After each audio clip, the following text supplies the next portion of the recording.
Hello, everyone, and here's lesson 13 for persuasive writing. So we're going to continue working on that persuasive writing. Yesterday, we read a story, a version of The Three Little Pigs, and we talked about protagonist and antagonist, and whose side of the story. So today, we're going to listen to a story called The True Story of the Three Little Pigs. And it's a little bit different. So I'm really excited. It's one of my favorite stories. So just to quickly review, remember, persuasive writing is the author's purpose is to persuade or convince the reader of an opinion or a belief. Okay, so today, like I said, we're going to read this story. It's called The True Story of the Three Little Pigs. And this story is unique because it is told from the perspective of the wolf, not the three little pigs or not a narrator. So it's pretty interesting. I love it. I love the way the wolf tells the story. So we will get to that in just a second. So remember yesterday, we started talking about protagonist and antagonist. Our protagonist is the main character or characters in the story that face some sort of challenge. So this is the protagonist, is who the story is all about and who is facing the conflict. The antagonist is the character or characters in the story that cause the problem or conflict. Sometimes, often in like fairy tales, the antagonist is the villain.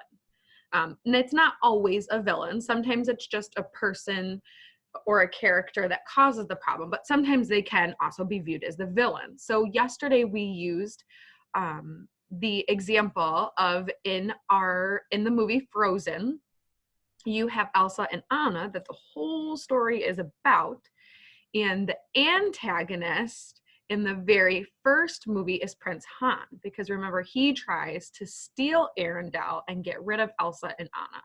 So that's just a really easy example to show you what a protagonist and an antagonist are. So we are going to listen to the story together, and while you're listening to the story, again, you're going to focus on who the protagonist and the antagonist characters are in the story and what details from the story make you think that. All right. I hope you guys like this story as much as I do. By A. Wolf. Everybody knows the story of the Three Little Pigs, or at least they think they do. But I'll let you in on a little secret. Nobody knows the real story because nobody has ever heard my side of the story. I'm the wolf, Alexander T. Wolf. You can call me Al. I don't know how this whole big bad wolf thing got started, but it's all wrong. Maybe it's because of our diet. Hey, not my fault wolves eat cute little animals like bunnies and sheep and pigs. That's just the way we are. If cheeseburgers were cute, folks would probably think you were big and bad too. But like I was saying, the whole big bad wolf thing is all wrong. The real story is about a sneeze and a cup of sugar. This is the real story. Way back in Once Upon a Time, I was making a birthday cake for my dear old granny. I had a terrible sneezing cold. I ran out of sugar. So I walked down the street to ask my neighbor for a cup of sugar. Now this neighbor was a pig, and he wasn't too bright either. He had built his whole house out of straw. Can you believe it? I mean, who in his right mind would build a house of straw? So of course, the minute I knocked on the door, it fell right in. I didn't want to just walk into someone else's house, so I called, little pig, are you in? No answer. I was just about to go home without the cup of sugar for my dear old granny's birthday cake. That's when my nose started to itch. I felt a sneeze coming on.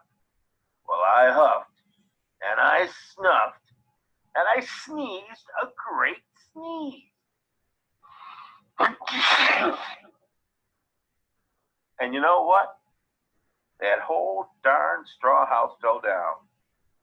And right in the middle of the pile of straw was the first little pig, dead as a doornail. He had been home the whole time. It seemed like a shame to leave a perfectly good ham dinner lying there in the straw, so I ate it up. Think of it as a big cheeseburger just lying there. I was feeling a little better, but I still didn't have my cup of sugar. So I went to the next neighbor's house. This neighbor was the first little pig's brother. He was a little smarter, but not much. He had built his house of sticks.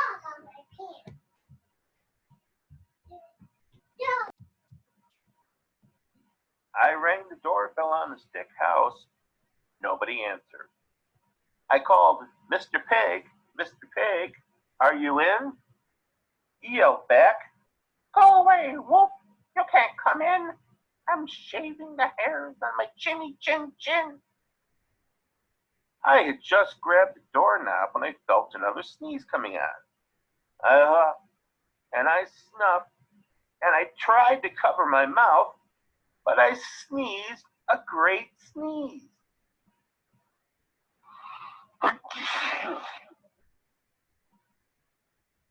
And you're not going to believe it, but this guy's house fell down just like his brother's.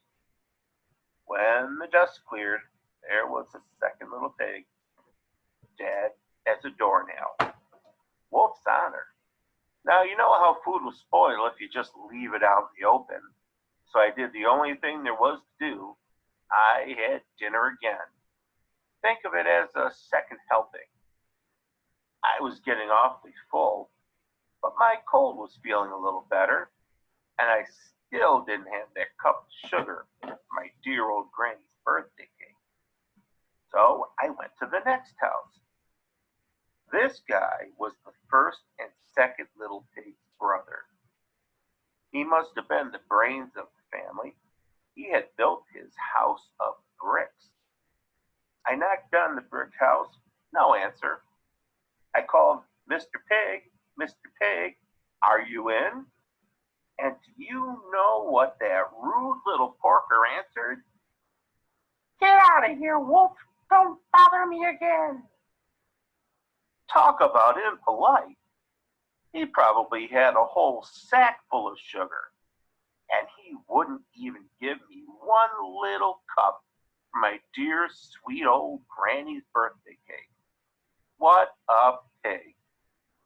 I was just about to go home and maybe make a nice birthday card instead of a cake when I felt my cold coming on. I huffed, and I snuffed, and I sneezed once again. Then the third little pig yelled, "And your old granny can sit on a pin." Now, I'm usually a pretty calm fellow, but when somebody talks about my granny like that, I go a little crazy.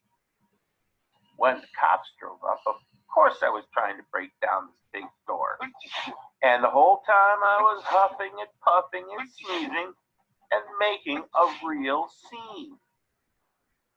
The rest, as they say, is history. The news reporters found out about the two pigs I had for dinner. They figured a sick guy going to borrow a cup of sugar didn't sound very exciting. So they jazzed up the story with all that huff and puff and blow your house down, and they made me the big bad wolf. That's it. The real story. I was framed. But maybe you could loan me a cup of sugar. So what did you guys think about that? It was pretty funny, huh? So let's think about, in this story, it's all about the wolf. And what is the wolf's problem? He needs a cup of sugar to make a cake. And what else? And he has a really, really bad cold. So when he goes to the first two little piggies' houses, what happens? He sneezes so big that he blows over the houses. And was it on purpose? No, it wasn't. It was a total accident. And then when he went to the third little piggy's house, was the third little pig very nice to him? No, he was actually really mean. He wouldn't give him his cup of sugar, and then he kind of made fun of the big bad wolf's grandma. Now, I don't know about you guys, but I love my grandma very much. So if somebody said something mean about my grandma, I'd probably throw a big stink too.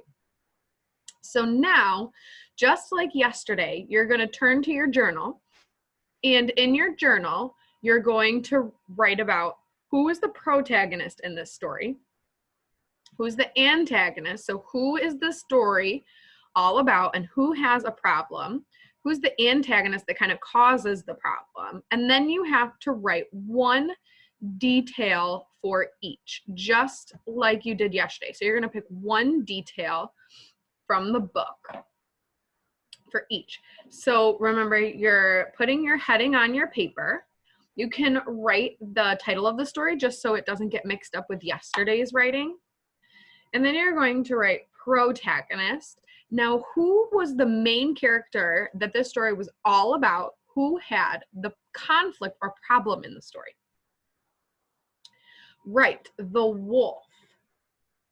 This story is all about the wolf and how he needed a cup of sugar and he had a cold, so he accidentally blew the houses over.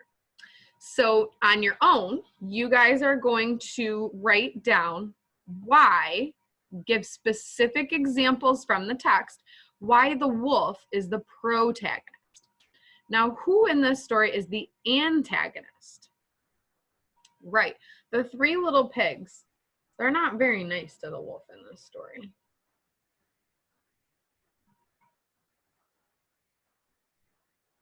All right, the three little pigs.